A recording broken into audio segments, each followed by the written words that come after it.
Welcome back to How to Be a Better DM. I'm your host today, Justin Lewis, and today is another extra special episode to help you tell better stories for yourselves and your friends as you play Dungeons and Dragons. Today is a special episode, like I said.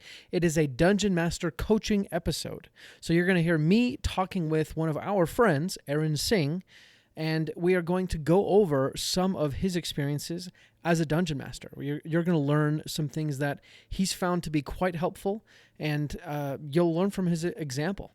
And if you're interested in also having a dungeon master coaching session, you can go to sessionzerostudios.com/coaching. The first session is free if you let us record it just like this episode. But again, go to sessionzerostudios.com/coaching if you're interested in having us as a part of your dungeon mastering team. Otherwise, go ahead and listen up to my session with Aaron Singh.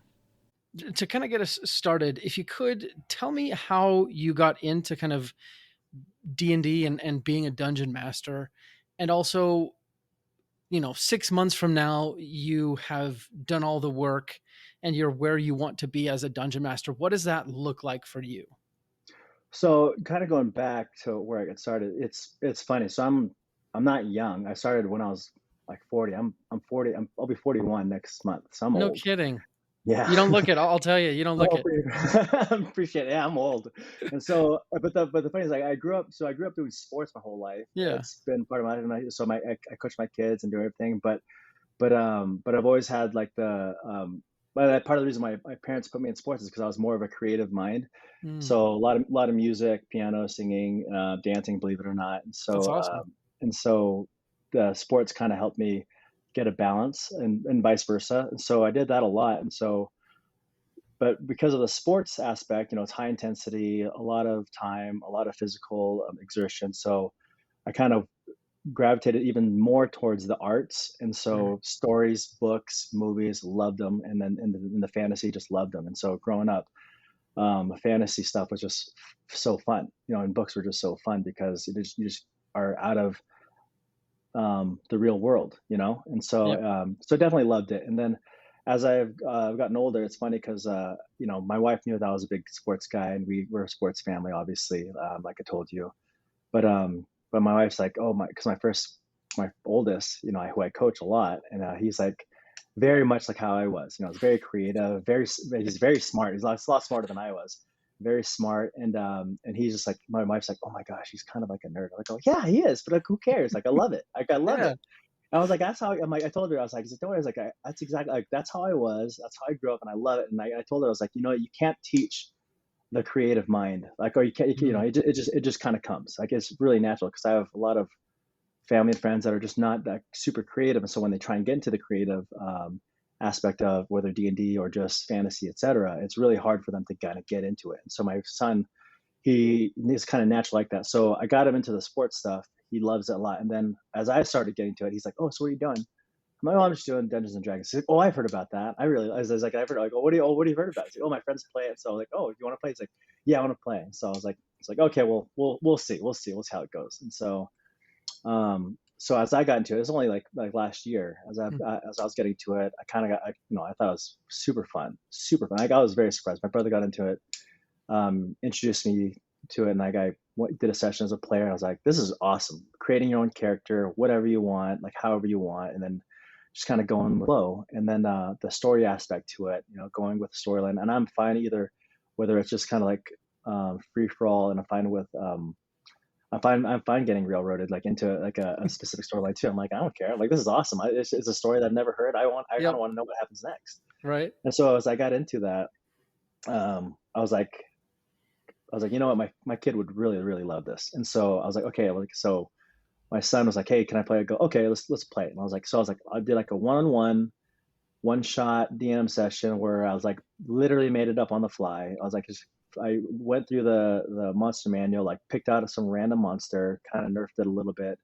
I don't even remember what I used. And then I helped him build a character. Kind of just I kind of let him like figure it out. I was like, oh Yeah. yeah, you can do this, you can do this. Kind of let him pick whatever weapons. And he just loves. Oh, I want this, I want this. I'm like, oh, like, sure, whatever. So I kind of really got into it. Loved the fact that he could make his own character. Then like We did a one shot, took 30 minutes. He just loved it. Got him his own dice. He just loved it. And then that night, he was drawing a picture of his little dragonborn, like paladin, or I think it was a dragon paladin. He's like just drawing little dragonborn paladin that day. And then he's telling all his friends the next day. He's like, hey, I want to do it with my friends. I'm like, all right, cool. So I was like, let me figure out what I'm doing first, right? And so, because I'm still a player, right? And Yeah. so I, time went on. I was playing more, and then my brother, who DM'd, and a friend of mine who DMs, he's like, hey, I kind of need a break. Like every once in a while, I was like, I'll try it out. Like I'll try it. I was like, I don't know what I'm doing, obviously, but I think it's fun because I like stories too. So I kind of did my own little homebrew session, and it kind of went from a one shot to a campaign to like a 3-part campaign. I kind of went off the rails, and Yeah.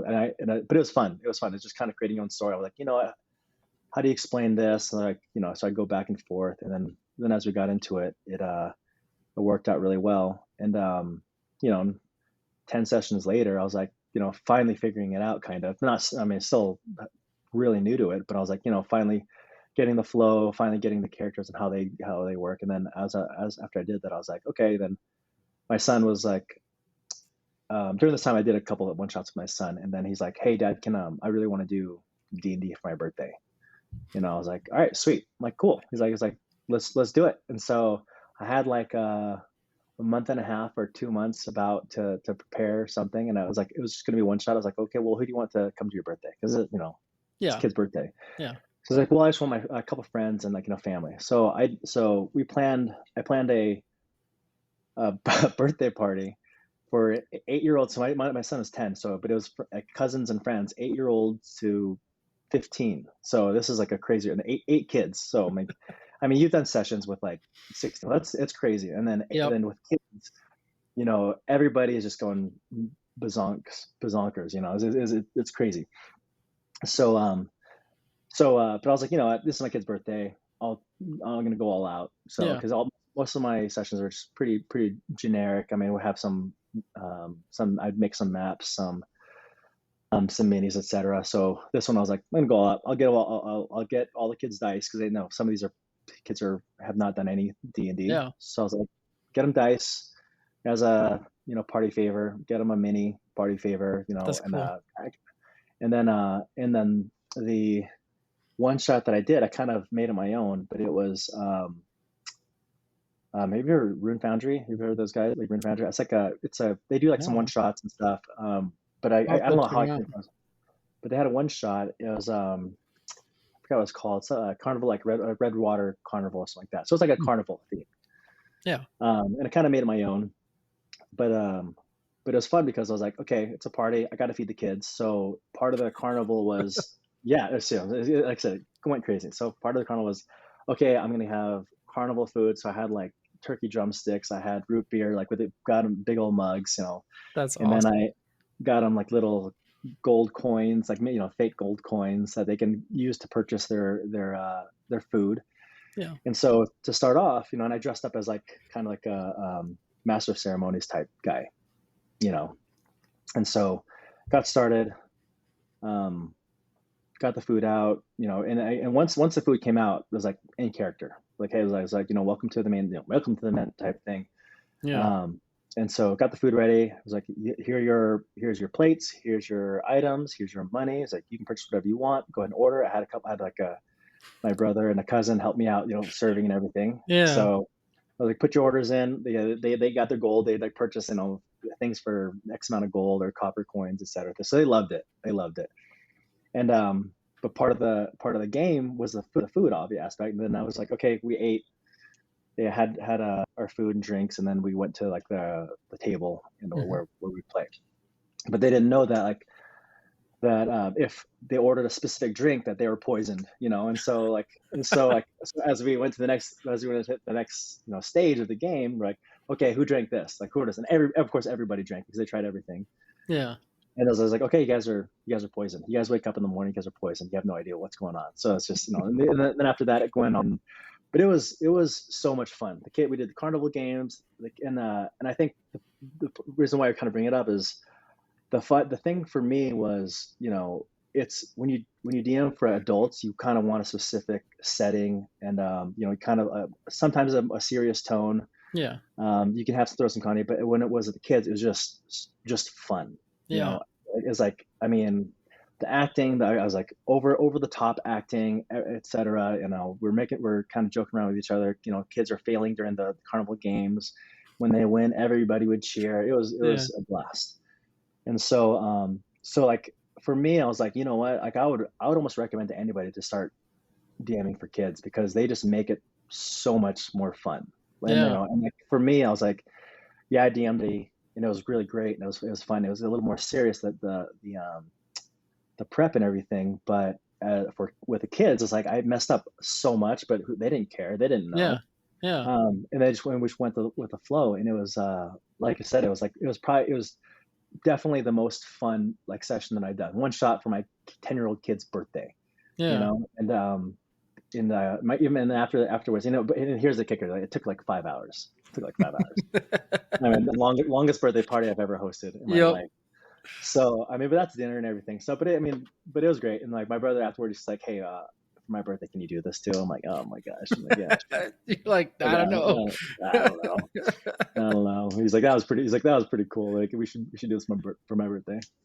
But yeah, but it was great. And so like I said, I know you served a mission, right? And was it Yeah. Italy? Yeah, I did. I did. So funny thing, I did the same. I served in the Philippines, No and kidding. so That's awesome. yeah. So listening to your podcast, it was like pretty cool to hear you guys' experience and everything. Obviously being local as well. And Yeah. so well with that, what I learned learning a new language was like the best way to learn something new was to talk to kids, Yeah. because they don't judge you. They love to teach you, and they kind of go with the flow. And so for me, I was like, when I was learning a new language, I was like, I'm just gonna talk to kids. I'm gonna ask them whatever because I'm not gonna get embarrassed by what kids say, and they think it's funny and they think it's awesome that they're teaching an adult. And so with D&D, it was like the same thing. It's like the kids are like, oh well, can I do this? I'm like, sure, sure. Like I never thought about that. So great. Like their minds are Yeah. so creative, and they just take it to a whole new level. Like that it's just a lot. Like I said, it's a lot more fun. But Yeah. yeah, that's definitely my experience with that. And like I said, I would recommend it to anybody. Just if you have kids, just start off with the kids, and there's no going wrong. Yeah. I love that so much. In part because I like how it paints people as dynamic individuals, right? Um, Yeah, right? Like your son likes sports and he likes D&D, and that's wonderful. That's a great thing, right? We love that. And I'm a somewhat new father myself. I only have one kid and he's one, but yeah. I want him to try anything and everything and learn all sorts of skills and things like that. And um, your story of your first experience it seems magical, to be honest, just because like those kids are going to remember that forever. You're going to remember that forever. And Oh yeah. I don't know. It's just a really cool thing. So good on Oh, you. yeah, I wouldn't trade it for anything. Like one of the kids one of my son's friends one of his football player Yeah. buddies, and like I wasn't sure if he would like it, right? And then afterwards, like his mom, or a couple of days later, his mom like comes up and he's like, "Oh my gosh, he cannot stop talking about what you guys did that night." I go, "Really?" She's like, "Oh yeah, he loved it. He loved it." I was like, "I'm like good," because I had no clue if the kids were gonna like it or not, Yeah. but it worked out well. Like I said, it worked out well. It was like I said, I wouldn't trade it for anything. It was one, it was my kid, right? It's my Mm, kid, so seeing him enjoy something like that, not sure if he's gonna like it. Two, as a pretty new DM, like understanding like, hey, things will go the way it goes every session. You have no idea where it's gonna go yeah. sometimes, and if you're open to it, you just go with the flow, and sometimes you have to just go with the flow. And like in that situation, I let the kids talk for like 20 minutes sometimes, just arguing about what carnival games to play, what prizes they wanted to win, and where to go. And so I just kind of sat there and like just watched them and just laughed, like because they kind of just took over, and but yeah, like it was cool. Like I said, like it's cool to see, like my kid, who I push to do sports a lot, Yeah. to, because that's what I grew up doing, to have this other side that's just totally creative. And he's always had it, but Yeah. just kind of see that and be a part of it as well, because, like I said, I enjoy it also as well. And my wife's just like, at first she's like, "Oh my gosh, I can't believe you're getting into this." Like, oh, I'm like, "Hey, it is what it is." And then now, Yeah. but now she's like, "Oh my gosh, like now we have to get like all the neighborhood kids and all like the football team, into D&D because, Yeah. like, I'm like, yeah, I was like, maybe. Wouldn't it be nice to have someone in your corner as a dungeon master? Maybe having someone who can help you find solutions to your DMing problems and help you improve every aspect of your game. Maybe someone who has a pretty good Al Pacino impersonation from his part in Any Given Sunday. Well, here at How to Be a Better DM, we are doing an experiment. We are offering 5 free coaching sessions to separate listeners of the show. During these coaching sessions, we'll work with you through your strengths and weaknesses as a DM to help you generate a game plan to make both better. You can either send in a recording of one of your games, or we'll attend it live if able. If all else fails, we can still chat about what you struggle with and talk with you through any prep you've done for your upcoming games to help you be better. If you're interested for one of these 5 free coaching sessions, go to sessionzerostudios.com/coaching and sign up. You obviously have good taste. I mean, you listen to How to Be a Better DM, after all. We thank you so much for your support. And if you've ever gotten anything useful from How to Be a Better DM, take a minute and rate us and review us on your podcast listening app of choice. It goes a very long way to helping our show help many more dungeon masters out there who are just like you. If you love our content, help others become better dungeon masters too. Thanks again for listening to our show. If you like our content and would like to engage with more of it, head over to our Instagram account at How to Be a Better DM and give us a follow. Make sure to watch some of our Dungeon Master Rules videos while you're there to give yourself some more structure and procedure as a Dungeon Master. Also, don't forget to reach out with a DM and we can talk shop and I can get to know you a little bit better. Thanks again for listening. Right. We'll see. I- Because I coach all these kids anyway. So if I was like, okay, guys, practice today, we're just gonna do a D&D session. Yeah, that's awesome. See, I think it's also important to, how do I say this without it sounding really weird, but it's important to introduce D&D or these kinds of experiences to kids because it shows them what's possible, right? It shows them that, Oh yeah. yes, you don't have to be in a box, right? You can play sports, you can dedicate yourself to that heavily and still enjoy arts and crafts or still enjoy writing or piano or, all these other things.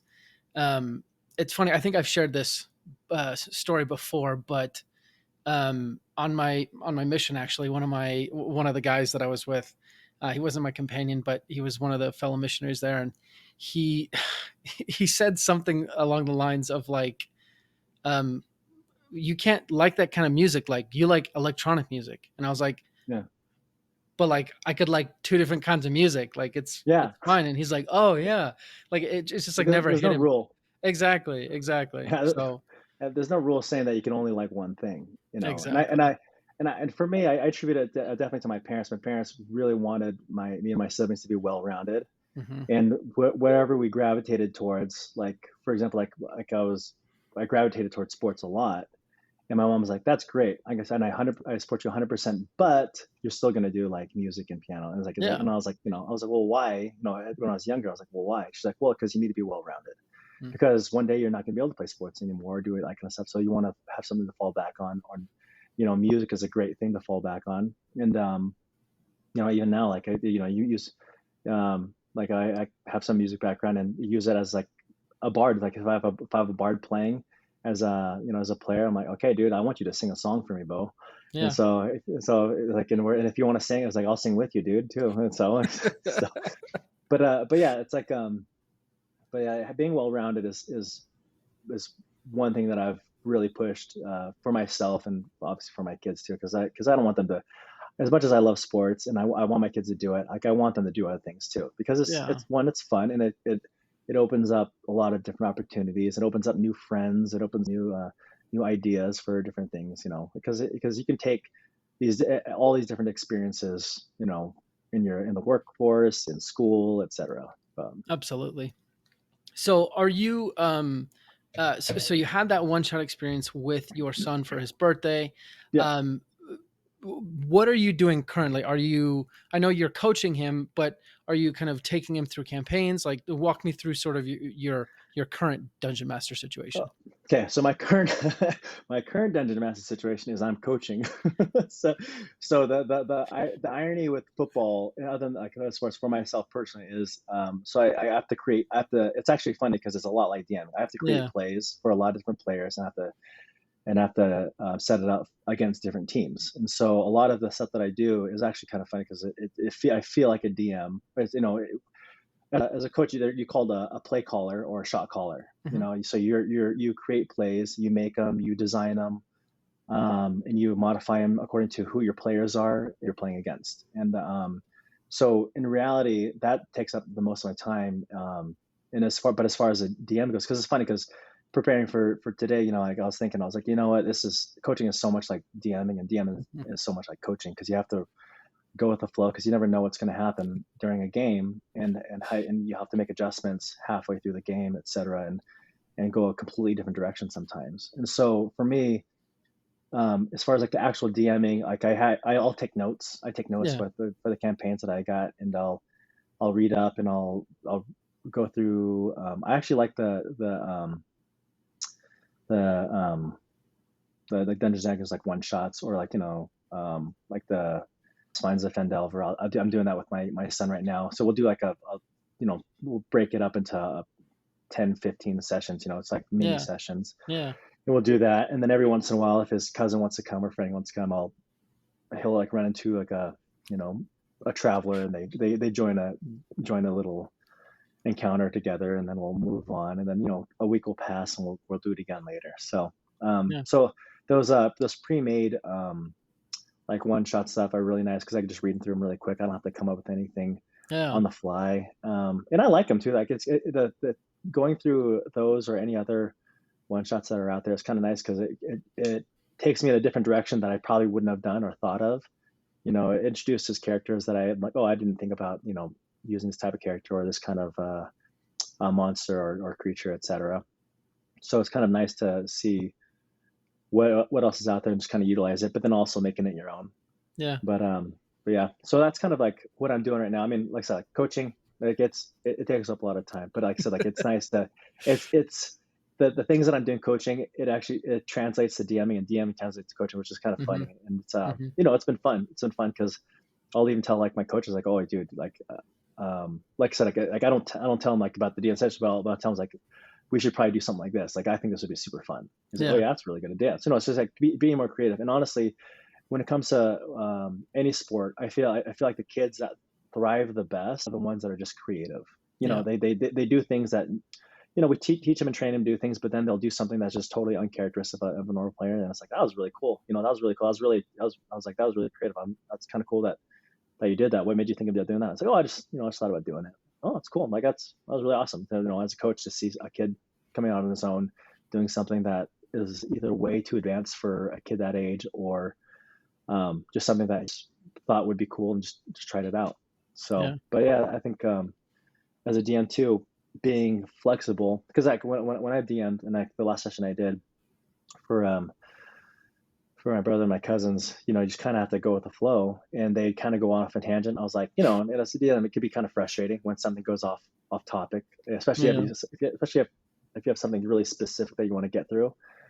But then at the same time, I think personally, just having the right attitude, of like, what, like it's okay, because like a lot of times me personally, and I know some people out there just in general, like it's set on, hey, this is how it's done, this is how it's got to be, and I'm like that all the time. But every once in a while, it's like, what, like it's okay, it can go this way, and like let's see where it goes, and then being flexible, and when it does go a certain way, like, oh, like, what, I never would have thought it would have gone that way. I'm going to take note of like in my notes, like it went this way. I wanted to go this way, but it went this way. And like, okay, now where can we go from here? Do we want to dial it back or move back to where I was kind of planning on it, or should we just go off on a completely different tangent?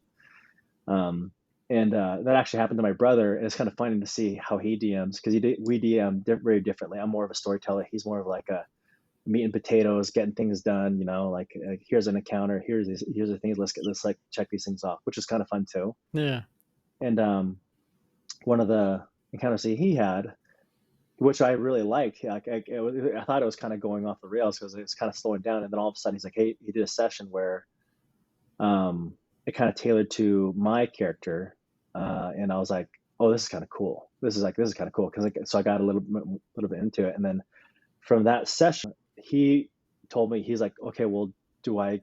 Because it was such a big session and such a big change from where he was going to go, that is okay. Do I go this route and kind of go with the flow, or do I kind of steer it back to where we kind of originally was going? And the funny thing was, it was like a whole like werewolf um, encounter. Like my Yeah. my character like was like raised by wolves, and was the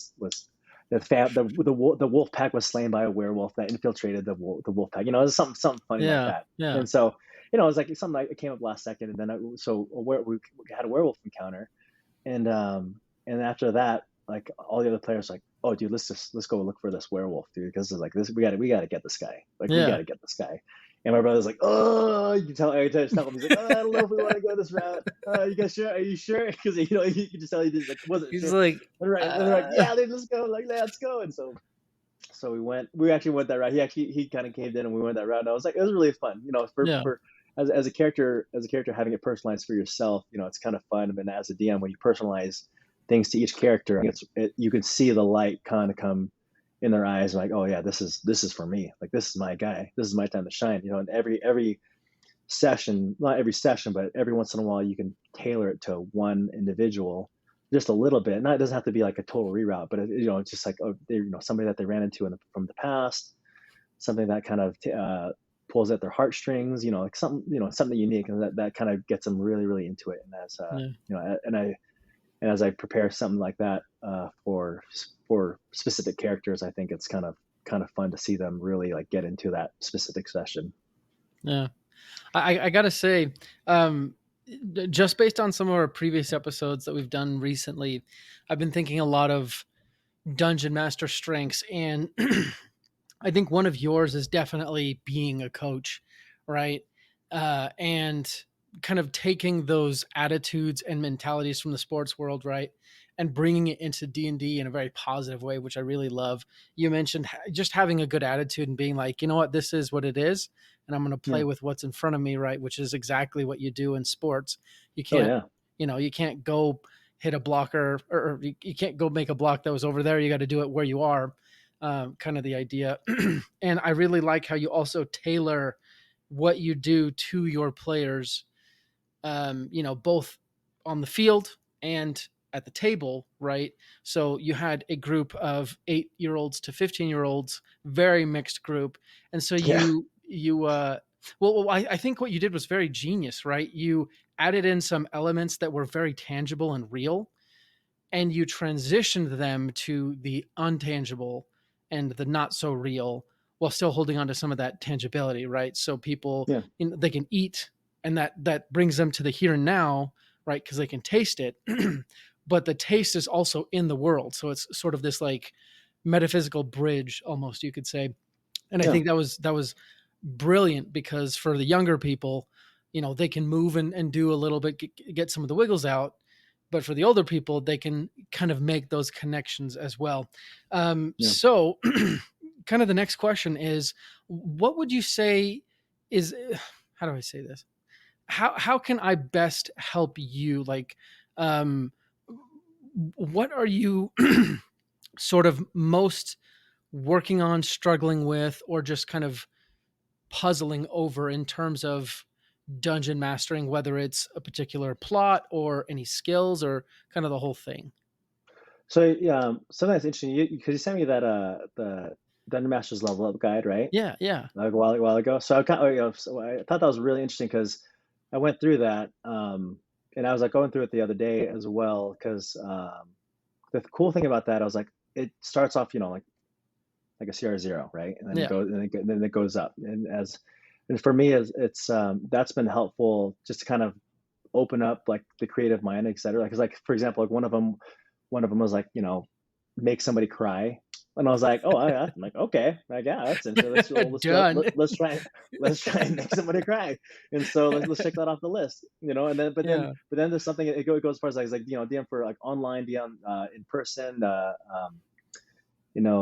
was someone, oh yeah, like even like start a podcast. And I was like, Yeah. I never would have thought about doing something like that. And you never know, because like Yeah. 10 years down the road, who knows what could be going on. So I think that was really cool. But like, oh, you know what? I was like, because as creative as you think you are and think you can be, there's always something else out there.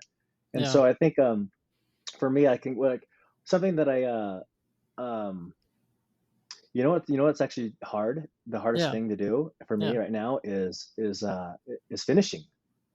Is finishing, like, is like coming to a definitive conclusion. Because Hmm. you can always make the story drag on, right? Yeah. I feel like you can always you can always have plot twists. You can always have characters, new villains, new NPCs Yeah. come into play. You can always make the story go on forever. And then, and Yeah. sometimes it is kind of fun to have it go on forever. Yeah. So like for me, I was like, as I like the campaign that I did, I had a campaign, and I did it, and I almost finished it. But I was like, do I want to finish, or do I want to keep going? Because Yeah. because you want the story to keep going. And so I actually haven't come up with Hmm. a definitive finish for or ending for the story. I'm not, Yeah. not sure like what level I should finish them at, or what the big bad at the end should be, or even if there should be a big bad at the end. And as I was kind of trying to figure that out, I was like, you know what, um, let's maybe let's start the session as we're continuing this. Like, let's put a Yeah. pause on here as we, because it's dragging on. And then we did another session. I started kind of another session which was pretty different from my current one, but in reality, I was like, oh, you know what, this is actually kind of like fits in with like a past, um, like the past of the current session, if that makes sense. So Yeah. it was like a prequel to the current session. Like I kind of made it. I was like, oh, you know what, this actually would really be a really cool prequel to whatever I'm doing right now. So if I did finish like this, I could do the prequel and then kind of connect the dots later. Yeah. But at the same time, it's like, okay, well, how am I going to finish it though? How am I going to finish a prequel? Because you can't, because your finish is the start of your current campaign. Yeah. So I guess for me, like, yeah, I was like, okay, well, how am I gonna finish this? Like, let's, like, because it comes to a point, I feel like it's coming to a point where I'm like, okay, I gotta stop. Not Hmm. necessarily because I want to. I feel like I feel like the story needs a finish, and I feel like, and I don't know where it'll go or where it should go, but I was like, it Hmm. needs a finish. It needs a good finish where the characters will be content with how it finishes. There won't be any loose ends. There won't be any cliffhangers. So they need a good definitive finish where they can kind of like be done, go on their way wherever they came back, or maybe just continue on with their lives in a new way because of their experiences. Okay. That's pretty much it. Because I don't want to loose ends, and like Yeah. just having them be with like where they're going and how the character ends, or maybe like um, going back to where they began, their Yeah. beginnings, or maybe just continue on in their new life because of their previous adventure. Yeah. Honestly, I think you have like basically all the right ideas, and I think you probably already know the framework for how to make it happen. Um, so as you were talking, my first question was like, why does it need to end, right? And you answered that you Yeah, feel like the story needs to end not because you want to, but because the story is going to come to a nice ending. And then you mentioned you want to tie up all the loose ends, right? I think that's exactly what you do. So if it were me, I would reach out to kind of all the players and say, "Hey, we're in endgame, right? So yeah. what are the things that your character would like to do before we finish?" So I would kind of get a checklist or wish list from each of them, and it's funny, kind of Do you you do say you, this. do you, do Go you, ahead. do you think I can ask you, I like that. I get seeing what the characters do. Do you think they should do it like a couple sessions before maybe have work into it, or should it be like a get their ideas to kind of finish it after that? Or is it something we should gradually get into, or? I mean, honestly, it depends on where you feel you're at in the campaign. Okay. So, as an example, in my situation with my homebrew campaign, well, actually, let me back up. So, in on the podcast, we've talked about something called the case methodology, which essentially you split up your Yeah. campaign, and this is more than anything just a mind framework. You split it up into campaign, right? This is the bracket that encompasses Yeah. everything, I remember. and then within that there's story arcs. Yeah. So you'll need to decide whether the ending is the ending encounter, the ending session, the ending story arc, because then I think that'll help you understand what you need to plan. It sounds like for you it's like the last session, is that right? It's getting there. Like it's pretty much there. I think I wanted to do like one or two more, just like Hmm. the kind of like the wrap up, and then have that conclusion. You Okay, know, kind so of like so kind of what you're saying, like maybe talk with the players a little bit more and like yeah, what they would like to resolve before the ending, and then then wrap it up. yeah, and I think they should also know that, like, hey, a lot of the ending stuff that you guys might want to do is probably going to be like post credit stuff, like this is how they spent the rest of their life. But I would also ask, and I'm sorry, I'm asking to you, have they already defeated or fought sort of like the big climax? Yeah, they kind of did. Yeah, yeah. Okay. I think I saw they did. Well, they did. There was a situation where I was like, if depending on how that battle went, like where it could have gone in one direction where it kept continuing, where Yeah. another big bad would just be like kind of born into the big bad, the new big bad, Yeah. or it'd be like I said, it'd be kind of more resolved. And so I think the way they kind of handled it was more of like, okay, and like the way they kind of liked it, like they felt like like I said, I was kind of reading them. They felt content Yeah. with how it finished with that one character, and like if I brought somebody new like out of kind of the woodwork, I don't know that it would really go super well, Sure. other than like I said, like drag it on a little bit. Yeah. I mean, in that case, then I guess you are sort of in the post credit wrap up where it either shows loose ends that are deliberately left there for like another story, if you wanted to do that, or Yeah, it's showing everyone sort of living happily ever after. And that's not necessarily the term, but yeah. um, I guess probably just ask your players, if you imagined this as a movie, how would the last scene with your character be, right? And then Mm. you could sort of use that to kind of inform, okay, so they don't Uh, necessarily get the happy ending. You see them, you know, at a bar drinking drunk every night, and they're miserable, right? And maybe that leads mm. into another story, or maybe that's just how they want their character to end or whatever, right? Yeah. So that's kind of cool. Like, so kind of almost letting them choose their ending. So Yeah. it's like, okay, well, it's like, okay, this is what's going on. Like, what do you do with your life now? Like, just kind of go by it, and then maybe go with that as a DM with the story, with their storyline. Yeah, I think that is definitely a That's good kind of way cool. to do it. But I would also, let them know kind of the consequences of their choices, right? Like, hey, you guys stopped the big boss, but because of that, you're now cursed forever. So your happy ending is going to be kind of a little bit different, right? So Yeah. depending on how things ended up, I would also incorporate that as well.